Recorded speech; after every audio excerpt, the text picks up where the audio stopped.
Good morning. How are you all? Great. Well, I'm very excited to be here, and this is one of my favorite organizations, so I'm glad you have all discovered it as well. So today, I'm going to talk about the cognitive symptoms that some of you may have experienced, as well as some mood symptoms, and focus on not just what those symptoms may be, but also what can you do about it. So hopefully you leave here today with some education about that, but also knowledge about what can I do to navigate these things as I move forward. So as you all know, Parkinson's is diagnosed, at least at this point, primarily based on motor symptoms. And beyond that, there are several non-motor symptoms that exist that are not as obvious to others on the outside. And I want to add, just because there are these varied and many symptoms, not everyone experiences them. Some people experience one or two, some experience multiple. So there's a lot of variability person to person, as I'm sure you all have discovered. Today I'll talk about these mood symptoms: depression, anxiety, apathy, and also we'll touch on some hallucinations as well, and cognitive issues that occur or symptoms that you may notice. So let's start there. In Parkinson's, the cognitive symptoms that are most common are what we call frontal subcortical symptoms. It looks a lot different than somebody that has Alzheimer's disease or frontotemporal dementia or another neurological condition. In Parkinson's, one of the prominent symptoms that many people experience is what we call bradiphrenia. Just as you may notice a slowness in your movement, you may also experience a bit of a slowing cognitively. Not as quick to retrieve a word, not as quick to process information in a conversation. Attention is something that also is very common, being able to keep track and attend to multiple things that are happening in your environment at the same time. That gets difficult for everyone. But in Parkinson's, that's one of the other prominent difficulties. Executive functioning has to do with many higher domain cognitive abilities, such as being able to multitask, being able to plan, to organize. You may not have trouble remembering which medications you take, but you may have trouble remembering or planning to order them ahead on time so that your refills come before you need them. So that's the difference. And with memory, we do see some memory difficulties, but it's not an inability to store information typically. It's more of a difficulty just retrieving, accessing that information that I learned before. I know we had a conversation yesterday. If you can jog my memory, it'll come to me. And that's typically the pattern of memory issues if they are there.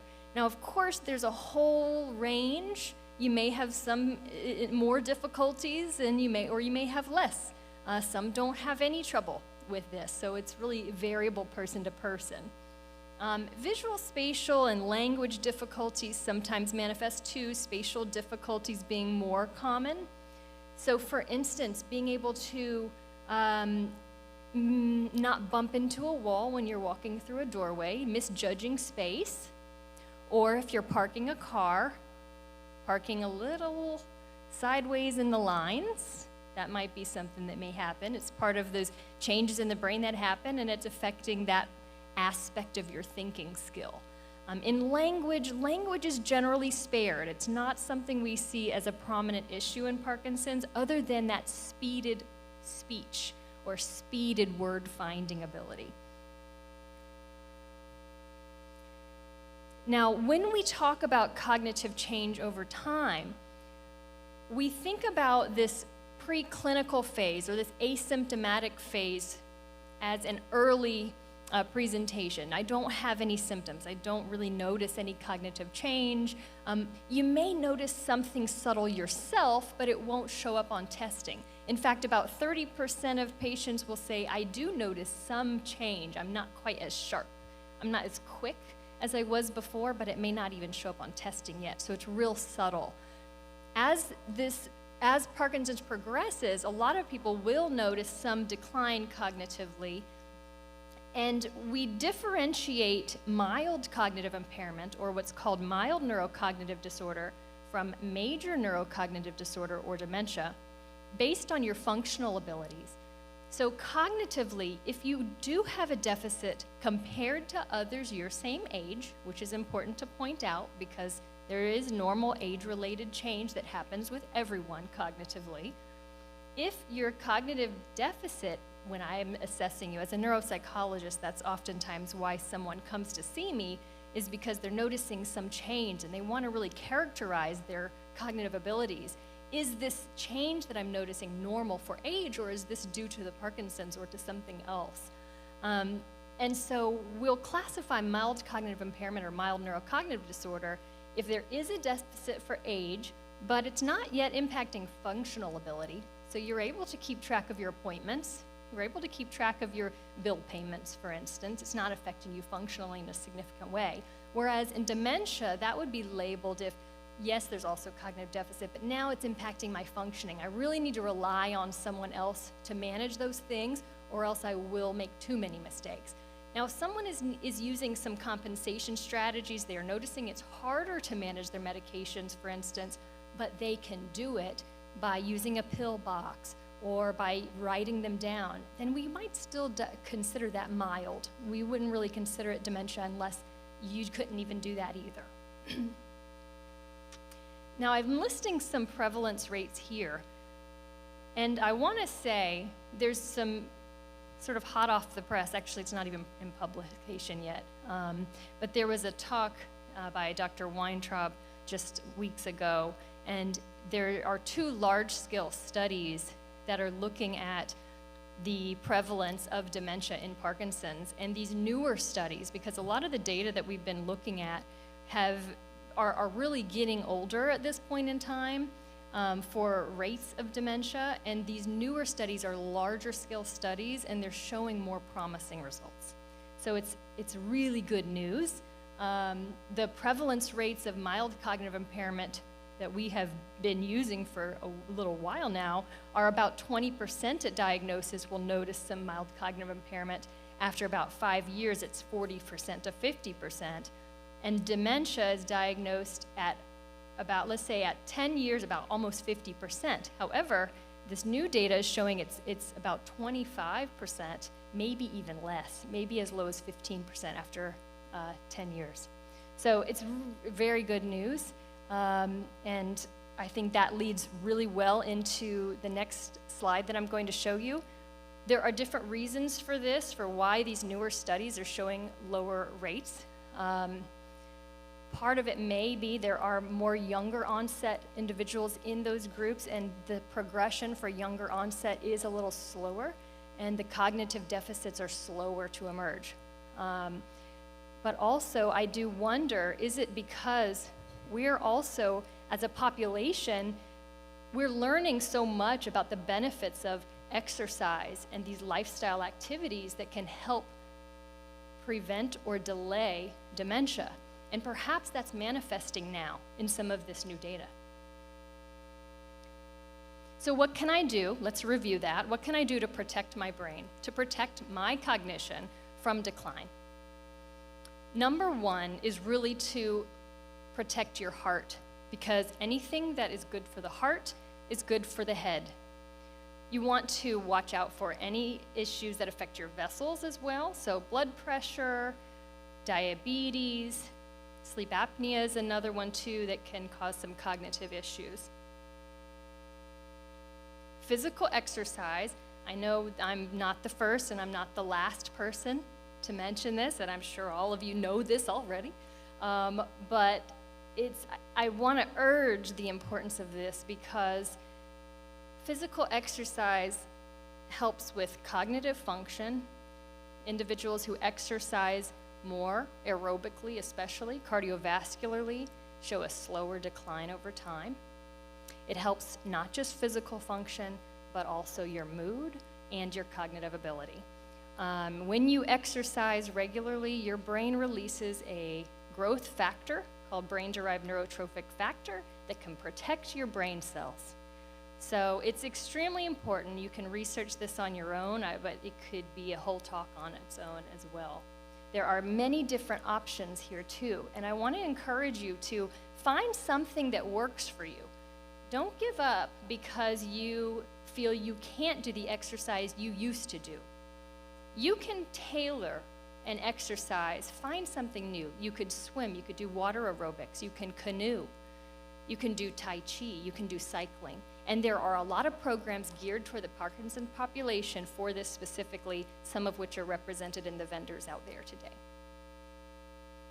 Social engagement and mental engagement, I encourage that too. Make sure to join classes you're already learning here today, and that's an important piece of protecting from decline. Hydrate. You have to have water. Your brain won't work right. You have to eat. Your brain won't work right. You have to have sleep. So those are sort of the basics. And the reduce stress, because stress can actually counter a lot of those benefits and cause additional memory issues. Prioritize your psychological health. It's not uncommon for people to be afraid to mention this or shy to mention their psychological symptoms to their doctor. And sometimes it's not inquired about at the visit. If that's happening, where it's just not something that you've mentioned to your doctor, be sure to do so. And I'll talk a little bit about why that is in a bit. But first, let's switch to some compensation strategies. What can I do if I'm having some memory trouble? I want to cover a couple of ideas here, suggestions. So memory power is an acronym that I created that will maybe help you to remember some ways that might help improve your memory. First of all, pay attention during learning. If you're not attending, if you're too tired, you're distracted, if you have too much clutter in your environment, those kinds of things pull away your attentional resources. And with Parkinson's, it's not uncommon for your attentional resources to be more limited than they were before. Organize the information, cluster the grocery items that you need from the grocery store, the produce, the paper items, the meat items. Organize the information in whatever way you can in order to remember the information later. Just for basic functional tasks like medications, use a pill box. Use some kind of organizational system, and that will also help you to stay on top of those things. Write it down, of course. You have a visual then to go along with what you have been told. Engage with the information. Make associations. How does this information relate to what I already know? If I'm trying to remember the name of a person, do they remind me of someone I know? How do I know them? Really think and engage with that so that you can remember it later. The more time you spend with information at the forefront of learning, the more likely you're going to remember it later, especially in Parkinson's. And repetition, repetition, repetition. So I wanted to give you just one example of a technique that you could use. One of the most common complaints that I hear from people is, I forget, the name of a person. I know the person, I recognize them, and I can't remember the name. And it's really embarrassing because I live in the condominium with this person, my neighbor, and I can't think of their name. So just one little trick. There are many different tools for this, but I just want to introduce a couple things. Convert the person's name to some kind of a cue, or visualize the cue and the face together. So I'm going to give you a couple examples here. Imagine there's a man named Bob. Okay, visualize something. Bob. How can I remember the name Bob? Bobbing for apples. Okay, I'm just going to envision this man. Where's Bob? There he is. So envision, and the sillier it is truly, the better you'll remember it later. Or maybe you can imagine him with hair, locks of Bob Marley hair, or maybe hair like Bob Ross. You have to visualize something, and then later when you see Bob, you remember his name. Okay. Here's another one. You may have met this guy in the coffee shop. I don't know. And you can't remember his name, but you're going to try. So you imagine that he has keys hanging from his ears, and you're thinking, okay, Keith is his name, and that will help you to remember. So create some kind of visual cue. This is just a comic, you can read that. So what is your name? Rich? Oh, in your case, Filthy Rich. Just another way to associate, engage with the information. This is a fun one. So there's one option. If you're trying to remember a grocery list, you could just write it down. But this is another way, and this is a nice way to also stimulate your cognitive function. Practice something that will challenge your brain cells, stimulate your brain cells, keep them connected. And if you're doing that and you're exercising, you're really doing awesome things for the brain. Let's imagine your house. So imagine your home. When you first walk up to the door, what does your door look like? And then when you open the door to your house, you imagine the map, so to speak, of your entryway or the first room. What's there? A couch, a table. Let's say in this case, I walk up, there's a doormat. I see a door handle there. When I enter, I'm going to have an entry table, a staircase, if I'm lucky, and a chandelier. And when you walked up to your doormat this morning, there was broccoli spilled all over the doormat, and it was just such a mess. And not only that, there were bananas hanging from my door handle, which was very odd. When I opened the door and walked in, there was cheese spilling from the entry table and chocolate. And what am I going to do about that? How am I going to clean this up? Paper towels. So I'm going to ask you later, what are the 5 items that I need on the way home today to get from the grocery store? And let's just see if you can remember this. All right, I'm going to pivot a bit, talk some about the psychological symptoms that you may experience and also ways to navigate that as well. Now, depression is the most commonly researched, most frequently researched psychological symptom in Parkinson's. With depression, as well as with anxiety and apathy, what's very interesting about these symptoms is they often precede the diagnosis of Parkinson's and the motor symptoms. And individuals with Parkinson's will often say, I experienced depression or panic or some psychological changes years before I was diagnosed, and I had no idea it was associated with the brain changes that were happening in my brain prior, with neurochemical changes and structural changes. In Parkinson's, depression can be a bit difficult to identify because the symptoms, some of the symptoms of depression overlap with the symptoms you may be experiencing simply related to the condition. Appetite change, sleep trouble, concentration difficulty, or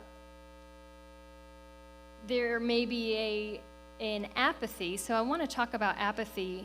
It's a symptom of depression, or can be a symptom of depression, reduced interest, reduced initiative, reduced motivation, but also it can exist as its own syndrome, not necessarily in the presence of depressed mood. That's important to know because a lot of family members may assume that their loved one with Parkinson's is depressed, and they may or may not be. They may be, but the masked face that sometimes comes with Parkinson's can also make it look like the person is really down. With apathy, we like to talk about this and address this and discuss this because apathy and depression really have negative consequences if they're not managed. So if you have reduced initiative, either in behavior, cognition, or emotion, that's how they often present. With behavior, we're talking about difficulty initiating, or not having the self-generated desire, the self-generated initiative for engaging in activities that I used to engage in, or cognitively not pondering ideas as much, or emotionally just seeming a little emotionally more flattened. And so it can be misinterpreted as depression or as laziness. But when they're not discussed, and this is why I say mention this to your doctor too, and possibly there can be treatments for this medically or behaviorally. Faster cognitive decline is what this can be associated with. poor quality of life, faster physical decline, and increased stress on the care partners. And it makes sense because if you're not initiating your medications, for instance, you just don't get up to take them, then you're not going to be able to treat your symptoms appropriately to slow that progression of the disease, right? To treat the symptoms. If you're not exercising because you don't have the initiative, well, then you're not helping to slow down that decline as well. So it's important, and it can be discussed with a healthcare therapist or a therapist or a psychologist to help you with a goal-setting plan. This is just to show that it gets more common with time, that these symptoms are more prevalent as the disease progresses. And anxiety is common too. So with anxiety, the way it often presents is anxiety either as a generalized worry, anticipatory worry. It may present as the NOS anxiety, the green bar all the way to the right, refers to Parkinson-specific anxiety because of symptoms. So I don't want to go into a social setting because I'm concerned about slurred speech or falling, those appearing, symptoms that appear. And then psychosis, I mention this because this is also not uncommon in individuals, and it presents in a wide variety of ways. So you may have visual illusions or what we would call misperceptions, where you misperceive something that is there as something that it's not. So you may see an electrical cord and you see it as a snake until you get closer and you realize, oh, it's not that at all. Those are visual misperceptions. Now, other people may have hallucinations. And it's more common to have a more mild hallucination in the early stages, if at all, where you may feel that there's some movement in the peripheral vision, or what's called a presence hallucination, where you feel there's somebody present but nobody is there. And then as that progresses, some people will experience more vivid visual hallucinations. And in the people that I have met that have this, most people will say, I can recognize, it takes me a minute, but I can distinguish what's there and what really isn't there. It's not as distressing, but over time it can become more distressing. Now, of course, in dementia with Lewy bodies, this is an early common symptom. Again, not in every person, but in most people with dementia with Lewy bodies, which is a atypical Parkinsonian syndrome and a sister disease, I guess we could say, on the spectrum of this disease. But they experience this early as an early symptom, and that's part of what differentiates that diagnosis. And I will just add on to that yes, it can be related to medication side effect, but also unrelated to medication too, depending on the person. So what I want to say here is, it is, like I said earlier, it's very important to mention it to your doctor. Don't be shy about these symptoms. They're not uncommon. They're pretty common. So, I would say some people feel a little stigma for having psychological symptoms, but it's important to mention because it can affect possibly medications that are selected and treatment planning for you. And there are things that can be done about these things. The other reason to mention this to your doctors, there are other medical issues like thyroid abnormalities that could be causing the symptom and not from the Parkinson's at all. So it's good just to have those things ruled out. Now, for apathy, for those of you who are experiencing this reduced initiative, this reduced motivation, one of the best things that you can do is goal setting. Writing in your calendar and making these activities a habit. If you can think of even just one positive activity that you would like to include in your weeks to come, think about that now and just come up with something. Exercise. Maybe you want to connect more with family members or friends. Perhaps there's something you've been wanting to learn about. Now, you want to make the goal what we call SMART, meaning the goal shouldn't be vague, because the more vague a goal is, the more likely you're not going to achieve it. So if you can make it extremely specific, what type of exercise am I going to do if exercise is your goal? If you just say I'm going to exercise more, it's extremely vague and doesn't really give anybody a picture of what that's going to look like. If I say I'm going to do stationary, I'm going to get out my stationary bike or go somewhere in my neighborhood, or in your condo association, you may have a gym where I can access a stationary bike, and I'm going to ride it for 15 minutes. That's the measurable piece. So you need to make it measurable. How many minutes will you spend doing the exercise? Or if you're swimming, for instance, how many laps will you do? So make it very clear. It needs to be attainable. If it's too challenging, you're likely going to kind of burn yourself out on that first encounter and decide you don't want to exercise anymore. So we definitely don't want that. But also, if the activity is too easy, that can also be amotivating as well. And it also needs to be relevant. A lot of times, a family member is encouraging the person with Parkinson's to do these activities, and that is helpful, I will say, because that apathy is because of a difficulty with self-generation. If there's some external cueing, that can be helpful. Even if it's on a calendar, some kind of system that's external, that can be helpful. But also, you don't want to be a nag. Nobody wants to be in that position, and a lot of the family members feel they ultimately end up being a nag for these kind of things.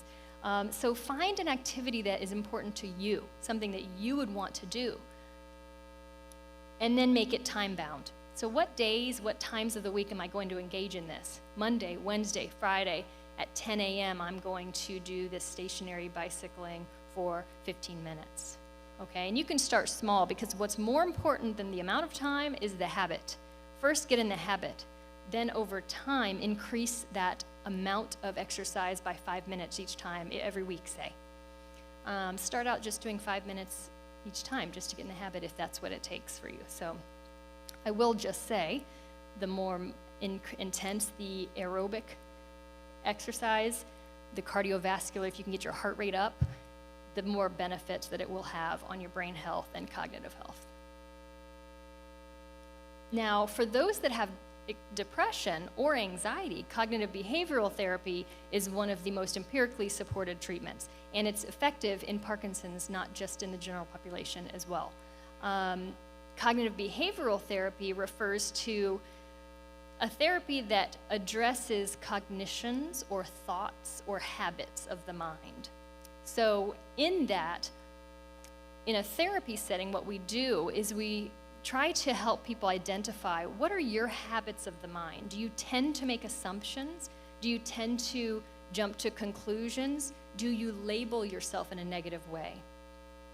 Or do you magnify the negative things and kind of minimize your accomplishments?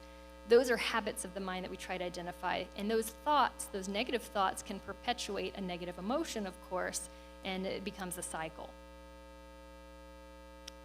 In addition, behavioral activation is key. So identifying enjoyable activities that you can engage in that can boost your mood is also very helpful. Now, for anxiety, also relaxation strategies are very helpful. Learning how to breathe in a way that can calm your heart rate, breathing in, breathing out slowly.